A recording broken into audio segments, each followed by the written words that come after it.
menampakkan diri kepada Salomo untuk kedua kalinya. Demikianlah Salomo menyelesaikan rumah Tuhan dan istana raja, dan berhasil melaksanakan dalam rumah Tuhan dan dalam istananya segala sesuatu yang timbul dalam hatinya. Kemudian Tuhan menampakkan diri kepada Salomo pada malam hari dan berfirman kepadanya, "Telah kudengar doamu dan telah kupilih tempat ini bagiku sebagai rumah persembahan." Shalom. Tema yang diberikan bagi kita, berdoa dan merendahkan diri. Berdoa dan merendahkan diri. Bapak Ibu yang dikasihi oleh Tuhan, Allah hanya memilih Salomo untuk membangun bait Allah. Dan Daud katakan dalam 1 Ayat 29 ayat yang pertama, tugas dan tanggung jawab itu begitu berat. Karena apa? Salomo itu masih sangat muda. Ini seorang bapak. Seorang bapak yang memikirkan masa depan anaknya. Bagaimana anaknya akan melangkah maju ke depan. Dia tahu anaknya akan memikul tanggung jawab yang berat. Oleh sebab itu, bapak yang baik pasti memberikan nasihat. Bapak yang baik pasti memberikan tuntunan. Bapak yang baik pasti memberikan petua dan bimbingan bagi anak-anak mereka. Tahu sebagai pemimpin yang baik, dia memberikan bekal, dia memberikan motivasi, dia memberikan dorongan, dia memberikan nasihat, bimbingan kepada Salomo yang akan memimpin kerajaan Israel menggantikan dia. Berapa banyak anak-anak yang diterlantarkan karena orang tua tidak banyak orang tua yang memberikan kesempatan untuk membimbing anak-anaknya. Berapa banyak pemimpin-pemimpin yang sudah lengser dari kepemimpinannya tidak mau membekali pemimpin-pemimpin yang baru. Berapa banyak pemimpin-pemimpin yang baru tidak memberikan telinga untuk mendengarkan bimbingan dari pemimpin-pemimpin yang lama. Dunia sekarang, dunia yang serba egois. Anak-anak tidak mau mendengarkan nasihat orang tua. Orang tua juga karena sibuk dengan pekerjaan, sibuk dengan pelayanan, tidak pernah meluangkan waktu untuk menasihati anak-anak. Dalam Yosua pasal 1 ayat 5 dan 6, Allah katakan kepada Yosua yang menggantikan Musa, jangan takut, kuatkan hatimu, jangan tawar hati. Lalu kita ini tidak pernah memberikan nasihat. Yang ada anak kerja kita seringkali, lu bekerja apa ini saja. Dasar anak tetangga. Bersyukur kita bilang anak tetangga, jangan dasar anak panti asuhan, kan tidak mungkin. Kita tidak memberikan. Banyak pemimpin-pemimpin yang tidak memuji kepemimpinan para pemimpinan tempo dulu. Mereka anggap bahwa semua yang dikerjakan oleh pemimpin-pemimpin masa lalu ini tidak punya arti. Berdoa dan merendahkan diri. Ketika kita berdoa dan merendahkan diri, kita tahu bahwa kita melakukan tugas itu, kita melakukan pekerjaan, kita tidak punya kekuatan, kita tidak punya kemampuan untuk bisa dapat menuntaskan pekerjaan tersebut. Kita harus meminta permohonan doa dari Tuhan. Kita dengan kerendahan hati, dengan doa yang terus menerus kita naikkan kepada Allah. Dalam Matius pasal 6 ayat yang ke-8, Yesus berkata kepada para murid, sebelum kamu berdoa, karena Bapa mengetahui apa yang kamu perlukan. Sebelum kamu meminta kepada Bapa sudah tahu apa yang kita meminta. Sekalipun dia maha tahu, tetapi yang dalam kemahatauannya itu, dia meminta kita yang sok tahu supaya meminta kepada dia yang maha tahu. Amin. Dari teks kita pada hari ini, saya menemukan ada dua hasil dari berdoa dan merendahkan diri yang dilakukan oleh Salomo. Hasil yang pertama, kita lihat di ayat 11. Ini bercerita tentang rampungnya seluruh pekerjaan yang dilakukan oleh Salomo. Bait Allah, lambang kehadiran Allah di tengah-tengah umatnya. Bait Allah. Bait Allah itu dibangun, Alkitab mencatat itu 7 tahun. 7 tahun. 7 tahun dia membangun. Lalu Alkitab mencatat istana raja itu dibangun, atau istana Salomo itu dibangun 13 tahun. Itu berarti kedua bangunan raksasa ini dikerjakan memakan waktu yang lama, selama 20 tahun. Gereja ini dibangun berapa tahun? Bapak Pendeta, 1 tahun ya? Ini 3 tahun. Tawarik 1 Tawarik pasal 11 itu sama dengan Kejadian 2 ayat 2. Demikian juga Allah. Allah berhenti menciptakan seluruh ciptaan di dalam dunia ini. Pada hari ke-6, puncak dari ciptaan, Dia menciptakan manusia yang segambar dan serupa, yang peta dan teladan Allah. Hari ke-6, setelah Dia menciptakan itu, Dia berhenti. Setelah hari ke-6, Dia tidak lagi, bahkan hari ini Dia tidak lagi melakukan pekerjaan penciptaan. Karena apa? Pekerjaan penciptaan itu sudah rampung, sudah selesai, sudah tamat di hari yang ke-6. Kalau kita dipercayakan Allah untuk bekerja di ladang Allah, dimanapun tempat Tuhan percayakan kita bekerja, apapun profesi, entah WLK apapun itu, kerjakanlah itu dengan tuntas. Jangan setengah-tengah. Bekerjakan pekerjaan itu dengan selesai. Selesai kerja, sudah. Masih tinggal sedikit ini. Oh ya, nanti baru sambung. Kita orang timur punya selesai itu beda dengan orang Batak dorang. Selesai, makan belum. Kalau makan tuh sedikit sah. Kerja, selesai kerja belum. Oh ini masalah sisa nih. Nanti bu.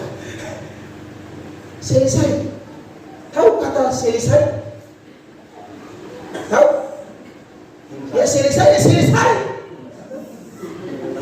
Tidak ada selesai ya. Tunggakan ya selesai. Kalau selesai masih ada sisa, itu bukan selesai, itu selasa.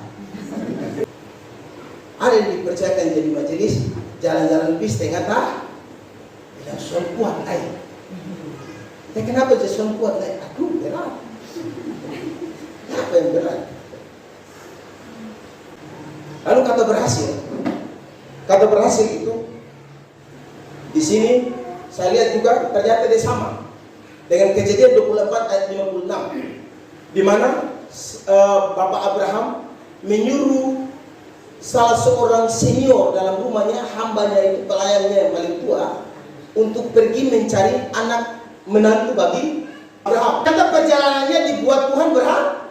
Dalam 24 ayat 56 dalam kitab Kejadian, pelayan itu berkata, tetapi jawabnya kepada mereka, janganlah tahan aku, sedang Tuhan telah membuat perjalananku berhasil. Ternyata keinginan Abraham dan keinginan Salomo berhasil. Kenapa keinginan mereka berhasil? Dia berhasil karena apa? Keinginan Abraham selaras dengan keinginan Allah. Keinginan mereka selaras dengan kehendak Allah. Kita harus menyelaraskan kehendak kita, keinginan kita, doa-doa kita dengan kehendak Tuhan. Itu baru berhasil. Kalau selama keinginan kita mau Allah yang mau peduli dengan kita, kita mau Allah yang mengerti kita, tapi kita tidak pernah mengerti Allah, maka saudara gue diberkati oleh Tuhan. Pelayanan kita, usaha kita, doa kita tidak akan dijawab oleh Allah. Salomo dia mau. Dia punya niat untuk membangun rumah Allah yang besar, karena Allah itu maha besar. Abraham mau untuk mengambil salah satu perempuan, tidak di luar dari orang-orang Kanaan, dan ternyata ini selaras dengan maunya Allah. Orang-orang yang merenungkan firman Tuhan siang dan malam, dia kalau meminta, pasti permintaannya itu disesuaikan dengan permintaan Bapa di surga. Maka Bapa di surga akan menjawab, dan dalam hal itu dia dipermuliakan. Amin. Salomo luar biasa. Inilah poin pertama dari hasil orang yang mau berdoa dan merendahkan diri. Dia pasti dibuat Tuhan berhasil. Berapa banyak para birokrasi, para usahawan yang bekerja siang dan malam, tapi menelantarkan keluarga.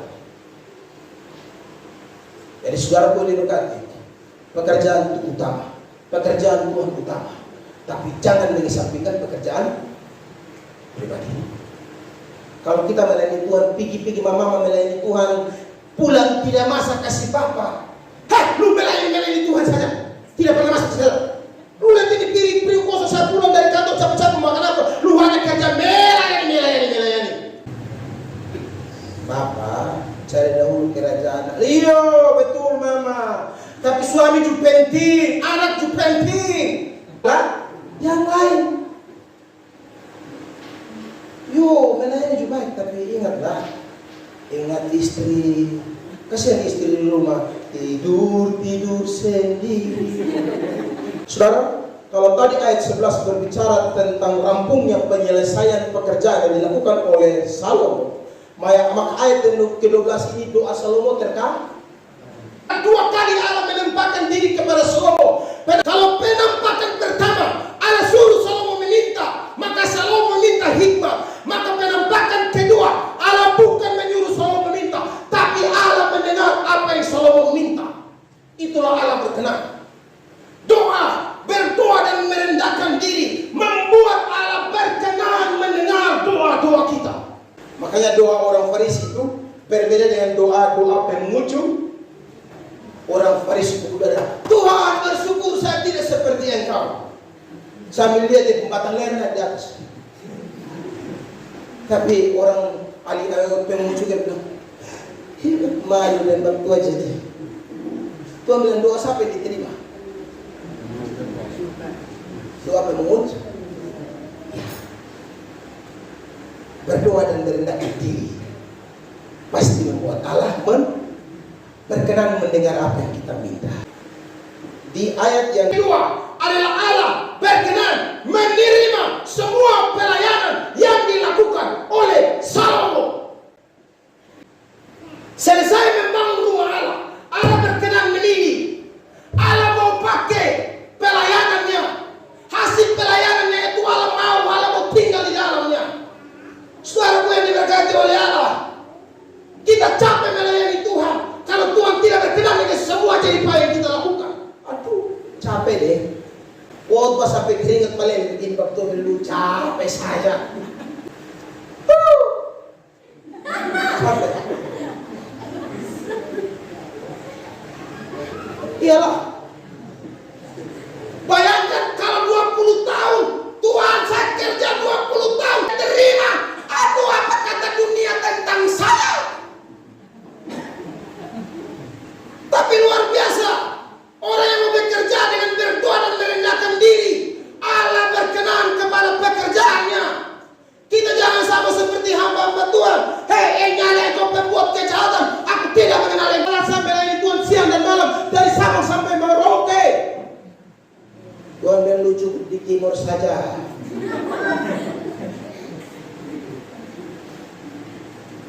Capek pelayanan ini. Kita melayani Tuhan yang membusungkan diri, menonjolkan semua karunia yang kita pakai, yang kita miliki. Saudara, karunia bukan untuk dibanggakan, tapi karunia dipakai untuk membangun tubuh Kristus. Berapa banyak hamba-hamba Tuhan yang berlomba dan bertanding dengan memakai karunia mereka, tapi sebenarnya itu bukan karunia dari Allah. Mengklaim diri bahwa mereka hamba Tuhan, tapi sayang nanti kita bertemu di bab di atas. Ya, melayani Tuhan dengan baik, menyelesaikan semua pekerjaan dengan baik, pasti Tuhan akan katakan kita adalah hamba-hamba Tuhan yang enak. Saya mau dikatakan hamba-hamba Tuhan yang setia. Yo, itu sampai dulu di atas. Di sini kalau disebut hamba Tuhan, patong malu. Tapi mau bilang dijuluki hamba yang setia, tapi bekerja bagi Tuhan setengah-setengah. Bekerja. Saya percaya gereja ini menjadi kesaksi bisu perjalanan para hamba-hamba Tuhan. Mereka bekerja dengan mengandalkan Allah. Kalau hari ini kita bisa duduk di dalam enaknya, ada kipas di sana sini, ada lampu. Kalau kita kulit hitam seperti saya terang. Saya kadang-kadang masuk dalam gereja itu saya perhatikan dua gambar ini saja. Bukan gambar saya, gambar kiri dan gambar kanan. Kita berdiri di sini bebanin. Dokter bilang, "Woi, serius oh." Dia bilang, bro serius, bro, serius nah. Karena keseriusan saya yang saya begini. Kalau saya main-main, saya tidak mungkin begini. Amin. Saya takut di sini. Waktu ketemu di pengadilan terakhir saja. Waktu tembak kita di bawah. Ya. Saudara, kita kalau bisa menikmati fasilitas ini, hari ini kita bisa di sini. Karena ada orang-orang yang pernah berdoa dengan merendahkan diri. Amin. Amin. Ini bukan hasil dari senang-senang, hasil dari tangis dan keringat. Kalau bisa membawa jiwa, itu dari hasil dan keringat. Mereka mau rela keluar untuk mencari jiwa bagi Tuhan. Jadi kalau kita dipanggil untuk melayani Tuhan dalam lingkungan GKRI, maka melayani Tuhan dengan sehat. Jangan pantang mundur menyerah, jangan. Seorang prajurit tidak boleh mundur. Sekali maju tetap maju. Walaupun capek. Jadi hamba Tuhan yang sudah dipercayakan Tuhan untuk kemarin dikukuhkan dan ditabiskan. Ingat ini baik-baik. Kita sama-sama pekerjaan Tuhan. Mari kita bergandengan tangan bekerja bagi Tuhan. Sebab tanpa doa dan kerendahan hati, kerendahan diri di hadapan Tuhan, saudara dan saya tidak mungkin berhasil. Dan tidak mungkin kita berhasil apabila pekerjaan kita diterima oleh Bapa. Bagaimana dengan Yesus? Yesus yang adalah Allah pribadi kedua dari Tritunggal, Allah sejati, turun ke dalam dunia ini, punya tugas dan tanggung jawab. Dia harus menyelesaikan misi Bapa. Apa misi Bapa bagi dia? Menyelamatkan umat manusia, menyelamatkan manusia dari dosa. Yesus menyerahkan dirinya yang adalah baik Allah itu sendiri. Kalau Salomo membangun selama 20 tahun, Allah tidak, Yesus tidak. 3 hari saja dia robohkan dia bangun. Dia adalah Allah yang benar-benar hadir dalam dunia ini.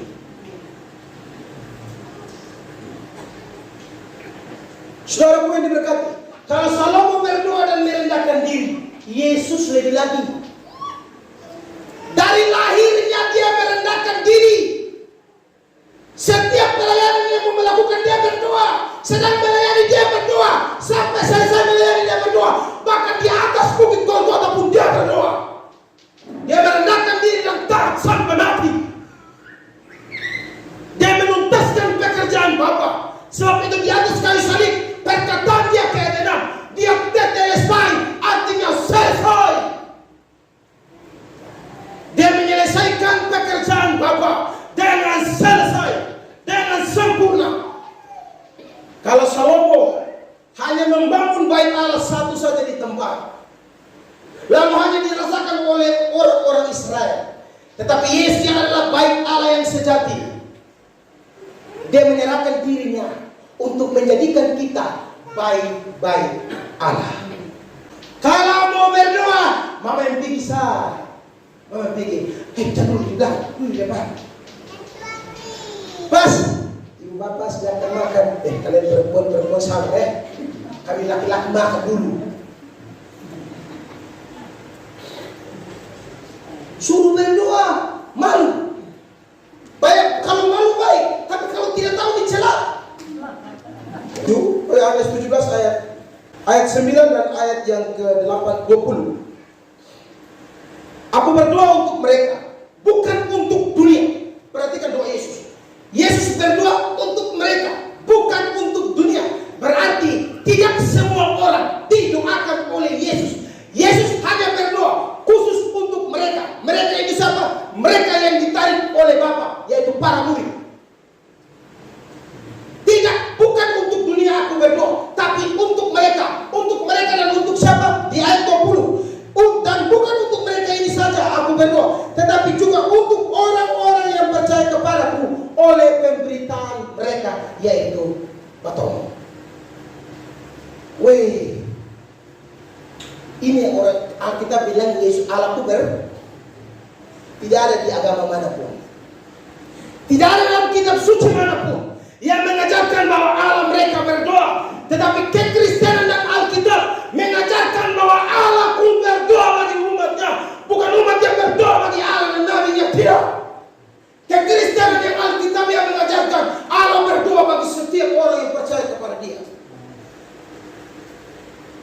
Kalau kita orang-orang yang dipilih oleh Allah, kita orang-orang yang telah percaya kepada Allah, kalau kita tidak berdoa kepada Tuhan, maka kita harus malu. Dan ketika kita sudah malu, kita kalau sudah tahu malu, maka bertobat dan berdoa.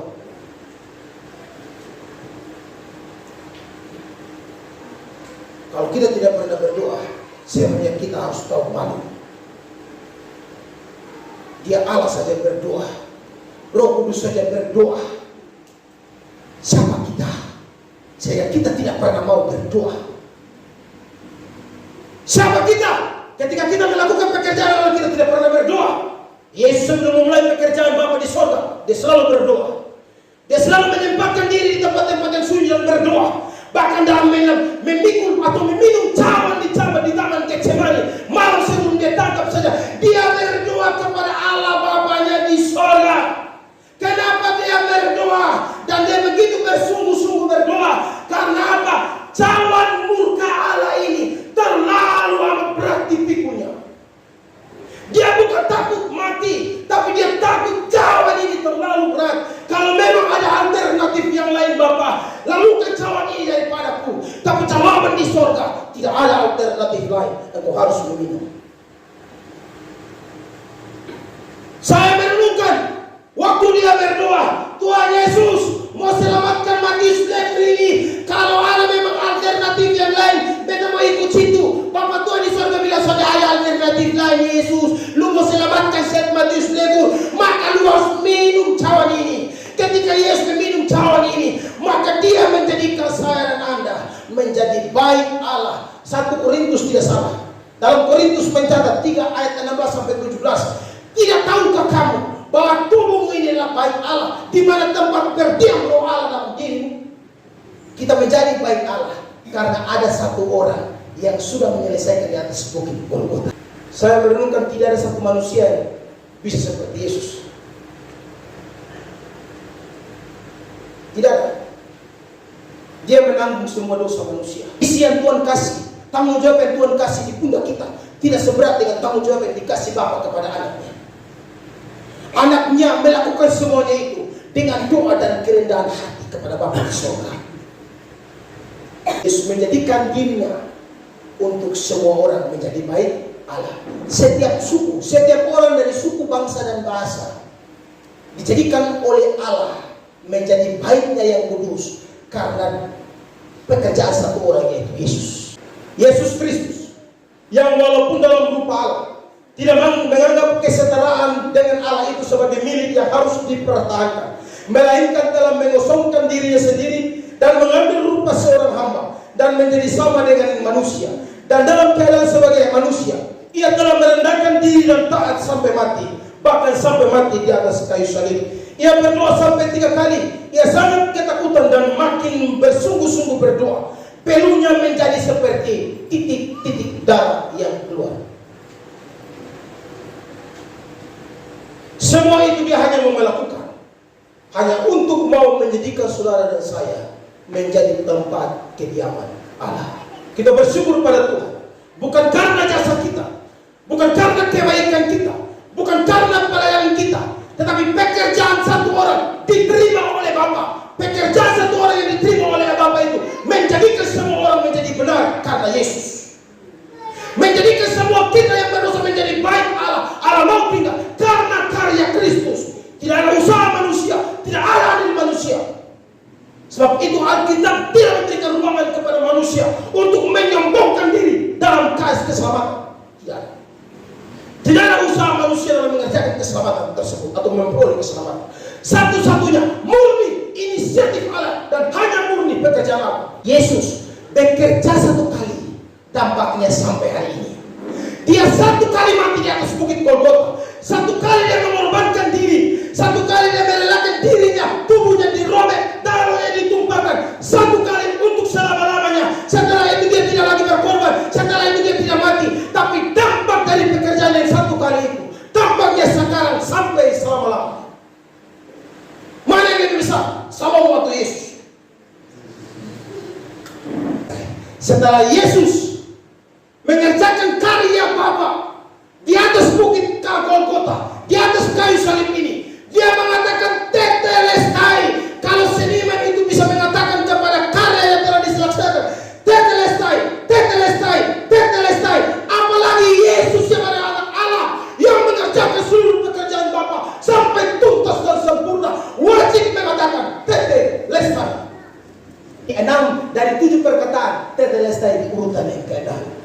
Setelah itu Yesus tidak pernah lagi disalib. Amin. Dan pekerjaan kita, tugas kita hanya berdoa dan merendahkan diri. Urusan jawaban apa Tuhan di atas. Jangan terlalu kepo. Jangan kepo ambil milik Tuhan. Haknya Tuhan, jangan kepo. Kepo aja dengan urusan kita. Kemanusiaan Kristus menjadi teladan tolak ukur bagi kita sebagai seorang pelayan-pelayan Tuhan, sebagai kita hamba-hamba Tuhan. Mau pekerjaan kita berdampak kepada semua orang, menjadi berkat bagi semua orang, maka berdoa dan merendahkan diri.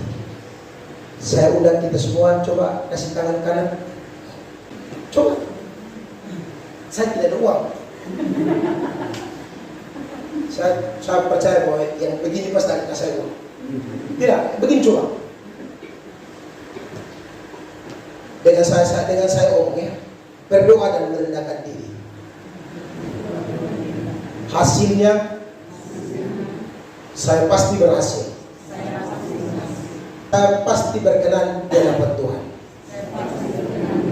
Terima kasih Tuhan, Engkau dalam hati dan menjadikan aku baik Allahku.